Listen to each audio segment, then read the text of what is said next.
నూలులో శతాబ్దాల గౌరవం, పట్టు పరంపరకు ప్రతీక, సంప్రదాయానికి శాశ్వత చిరునామా సఖీ. సుమన్ టీవీ ప్రేక్షకులకు నమస్కారం. ఈ నెల అక్షయ తృతీయ రాబోతుంది. మనందరిలో కూడా చాలా సందిగ్ధంగా ఉంది. 19న జరుపుకోవాలా, ఏప్రిల్ 20న జరుపుకోవాలా, ఏ రోజున జరుపుకోవాలి? మరి ముఖ్యంగా అక్షయ తృతీయ విశిష్టత, అలాగే ఆ ఆది దంపతుల అనుగ్రహం మనందరికీ కూడా శీఘ్రంగా కలగాలంటే ఏం చేయాలి? ఈ వివరణ అంతా కూడా తెలియజేయడానికి ప్రస్తుతం మనతో పాటు ఉన్నారు సంకల్ప మందిర్ నిర్వాహకులు, ప్రముఖ జ్యోతిషులు బ్రహ్మశ్రీ నందిబట్ల శ్రీహరి శర్మ గురువు గారు. వారితో మాట్లాడదాం. గురుగారు నమస్కారం. గురుగారు, వాగర్థావివ సంపృక్తౌ వాగర్థ ప్రతిపత్తయే జగతః పితరౌ వందే పార్వతీ పరమేశ్వరౌ. ఆదిత్యాయ చ సోమాయ మంగళాయ బుధాయ చ గురు శుక్ర శనిభ్యశ్చ రాహవే కేతవే నమః. శృంగేరి జగద్గురు పీఠాధిపతులకి, కంచి పీఠాధిపతులకి నమస్కారములు తెలియజేసుకుంటూ కార్యక్రమాన్ని ప్రారంభిద్దాం. గురుగారు, మాలో చాలా సందిగ్ధత గురుగారు. ఏంటంటే అక్షయ తృతీయ 19న జరుపుకోవాలా, 20న జరుపుకుంటే 19న ఎందుకు జరుపుకోవాలి, లేదా 20న? మీరైతే ఒక క్లారిటీ డెఫినెట్ గా ఇస్తారు గురుగారు, తెలియజేస్తారా? మొదటగా అక్షయ తృతీయ అనేటువంటిది ఈ నెల 19, 20 చాలా మంది కన్ఫ్యూజన్. రెండు ఎందుకంటే పంచాంగాలలోనేమో 20వ తారీఖు, ఇంట్లో పెట్టుకునే గోడకు వేలాడి తీసుకునే క్యాలెండర్లోనేమో 19వ తారీఖు. ఇలా చెప్పడం వల్ల కన్ఫ్యూజన్ అయిపోయింది. ఎందుకు కన్ఫ్యూజన్ వస్తుంది అంటే, మనకు ఇంగ్లీష్ క్యాలెండర్ ప్రకారంగా డేట్స్ ప్రకారం జరుపుకునే పండుగలు మనది కాదు. మన ధర్మ ఆచరణ ఎప్పుడు కూడా తిథి ప్రకారం. ఒక్కొక్కసారి తిథి అంటే తిథి ప్రమాణం 24 గంటలు, అంటే ఒక్కొక్కసారి తక్కువగా ఉంటుండొచ్చు, 22 గంటలకే తిథి అయిపోవచ్చు. ఒక్కొక్కసారి ఇంకొక 24 గంటల కంటే మించి ఉండవచ్చు. కాల ప్రమాణాన్ని అనుసరించి ఎప్పుడు కూడాను ముందు వెనక ఎక్కువ తక్కువ ఉంటుంటుంది. మరి ఇప్పుడు 19వ తారీఖు రోజున ఉదయం 10:28 విధియ వెళ్ళిపోయి తదియ వస్తుంది. తెల్లవారి ఈ తదియ తిథి ఒక దృక్ సిద్ధాంతం ప్రకారం అయితే 7:28 పాత గణితం పంచాంగం ప్రకారం అయితే 11:32 వరకు ఈ తదియ ఉంటుంది. కాబట్టి ఎక్కడ వచ్చింది ఈ మీమాంస అంటే, ఈ అక్షయ తృతీయ రోజునే అనేక విశిష్టత కలిగినటువంటి పండుగలు కూడా ఉన్నాయి. ఆ రోజున పరశురాముడి జయంతి, త్రిలోచన వ్రతం అని ఒకటి చేస్తారు, ఆ రోజున చెయ్యాలి. పైగా అక్షయ తదియ కూడా అయ్యింది, అక్షయ తృతీయ అని అంటారు. కాబట్టి త్రిలోచన గౌరీ వ్రతం అనేటువంటిది సాయంకాల ప్రదోష కాలానికి చేసుకోవాలి. కాబట్టి అటువంటిది 19వ తారీఖు రోజున చెయ్యాలి. అక్షయ తృతీయ సందర్భంగా చేసుకునే పండుగ మాత్రం ఈ నెల 20వ తారీఖే చేసుకోవాలమ్మా, 19వ తారీఖు కాదు. ఆ వ్రతం మాత్రం 19, అక్షయ తృతీయ మాత్రం 20.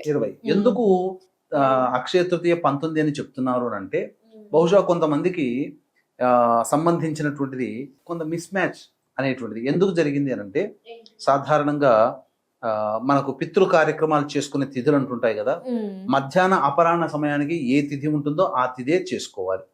కాబట్టి అపరాహ్న సమయానికి తదియ ఉంది కాబట్టి 19వ తారీఖు శ్రాద్ధ తిథి తదియ అని రాస్తారు. తది అంటే ఈ రోజే కదా అని చెప్పి అక్షయ తృతీయ అని చెప్పి చెప్పుకోవడం అనేది వాళ్ళంటే ఈ సంబంధించినటువంటి విషయ జ్ఞానం తెలియని వాళ్ళు ముద్రించేసేసి 19 అని ప్రచారం చేశారు. కానీ ధర్మసింధు ప్రకారము చూసినా ఈ అక్షయ తృతీయ 20వ తారీఖు రోజునే జరుపుకోవాలి. ఇది శాస్త్ర సమ్మతము, అందులో సందేహం లేదు.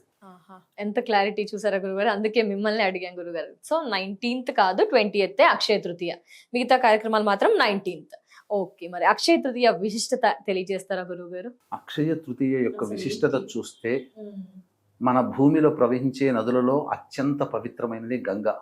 శివుని జటాజూటము నుంచి భూమి మీద జాలువారిన రోజు ఈ అక్షయ తృతీయ.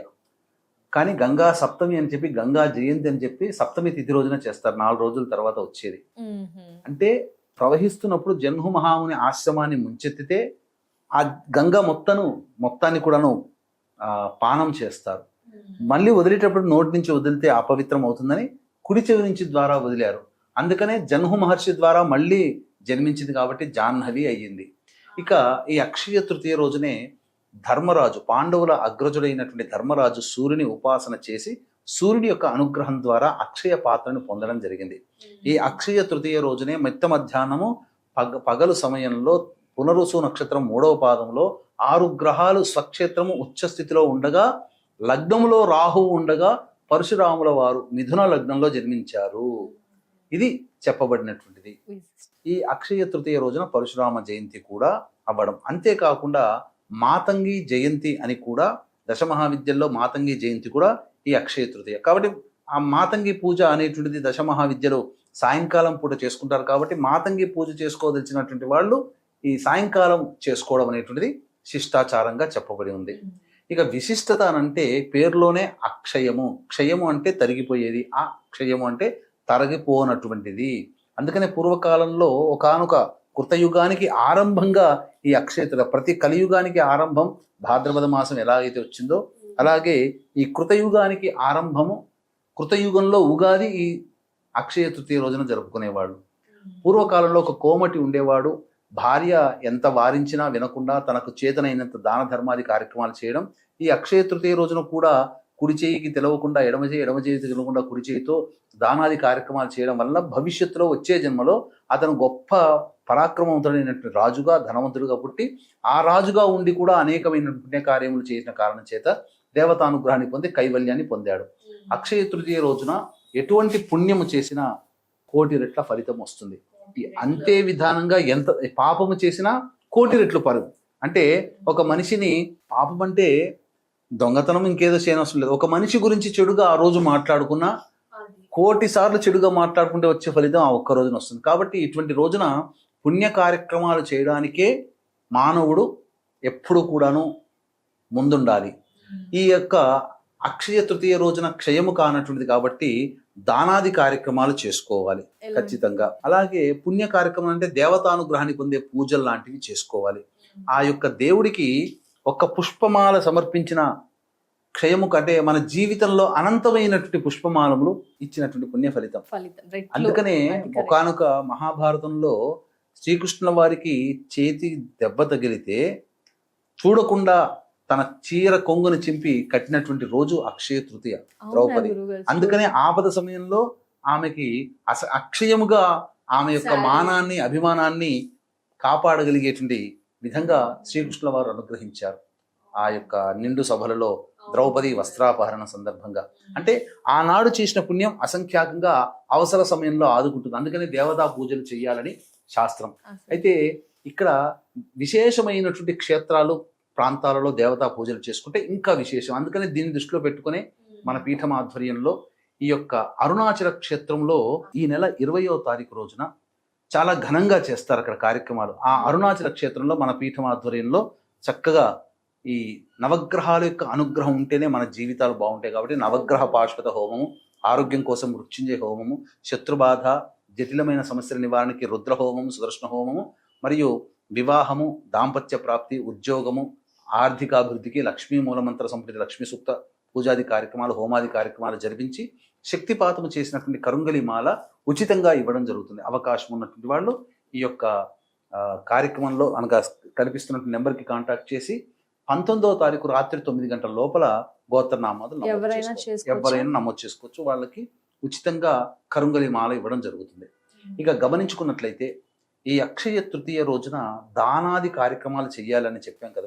ముఖ్యంగా బ్రాహ్మణుడికైనా కానీ, అవకాశము అవసరం ఉన్నటువంటి బీద జనులకైనా కానీ ముఖ్యంగా ఉదక కుంభదానము చెయ్యాలి. అంటే ఇత్తడి పాత్ర, వెండి పాత్ర, లేకపోతే వెండి చెంబు, ఇత్తడి చెంబు, రాగి చెంబులో ఏది లేకపోయినా మట్టి చెంబులోనైనా కానీ చక్కటి శుద్ధమైన నీరుని తీసుకొని అందులో కొద్దిగా హారతి కర్పూరం, కొద్దిగా ఇలాచీ పొడి, కొద్దిగా జాజికాయ, జాపత్రి, అలాగే కుంకుమ పువ్వు ఇవి ఇచ్చి మంత్రసహితముగా ఆ యొక్క సమయం చెబుతానమ్మా. ఈ సమయంలో ఏదైతే దానాది కార్యక్రమాలు చేస్తారో అంటే శుక్రహోర మిథున లగ్నము ఉండగా 11:15 నుంచి 11:51 వరకు మధ్యకాలంలో ఈ చెప్పిన దానాది ఉదక కుంభదానము, అలాగే చెప్పులు, చల్లటి వస్త్రము అంటే కాటన్ వస్త్రము, విసనకర్ర, గొడుగు మరియు మిఠాయిలు, లడ్డూలు, అలాగే ఈ సంబంధించినటువంటి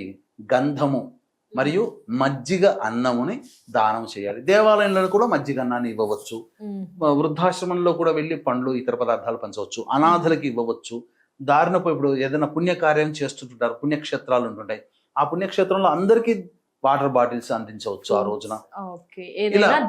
ఏదైనా జలదానం. ముఖ్యంగా ఆ రోజు నుంచి ప్రారంభించి ఇంటి ముందర ఒక కుండ కొనుక్కొని వచ్చి ఆ సమయంలో కుండలో మంచినీరు పోసి వచ్చే పోయే వాళ్ళందరికీ కూడా తాగమని చెప్పవచ్చు. వాళ్ళందరూ ప్రతిరోజు చేస్తుంటే చలివేంద్రం ఏర్పాటు చేయాలి. సమ్మర్ కూడా కాబట్టి ఏదైనా కానీ చేయవచ్చు. ఇలా పుణ్య కార్యక్రమాలు, దానాది కార్యక్రమాలు చేయవచ్చు. అనాథలకి వస్త్రదానం చేయండి, సన్యాసులకి అన్నదాన కార్యక్రమం చేయండి. అనాథలకి అన్నదానం చేస్తే చాలా విశేషం అక్షయ తృతీయ రోజున. పైగా ఈ 20వ తారీఖు రోజున ఎందుకు చెప్పాము అంటే, అక్షయ తృతీయ ఎప్పుడు కూడా చవితితో కూడుకున్న తదియ ఉన్నప్పుడే చేసుకోవాలని శాస్త్రం. ఓకే. కాబట్టి చవితితో కూడుకున్న తది అంటే 20వ తారీఖే, ఇంకా వేరే డౌటే లేదు. క్లారిటీ ఉంది ఆ, ఇక ఆఖరున ఆ ఆది దంపతులైనటువంటి లక్ష్మీనారాయణుడు అలాగే పార్వతీ పరమేశ్వరుల యొక్క దివ్య అనుగ్రహం కోసం మనం చెప్తామన్నాం కదమ్మా.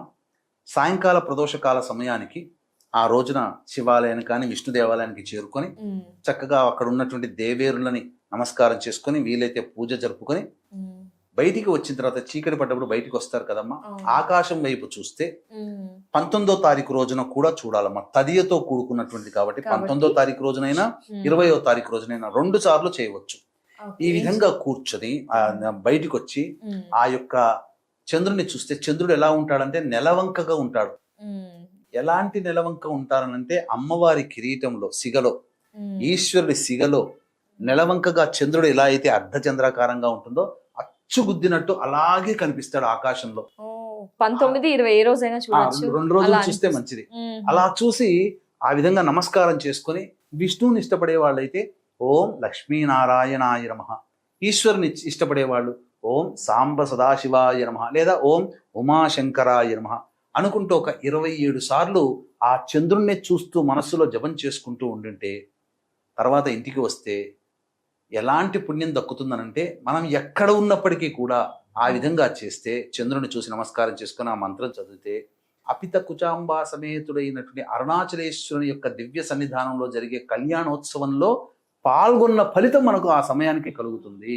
డైరెక్ట్ గా అక్కడికి వెళ్ళకుండా ఇక్కడే చేసేసుకోవచ్చు. ఈ విధంగా పొందవచ్చు.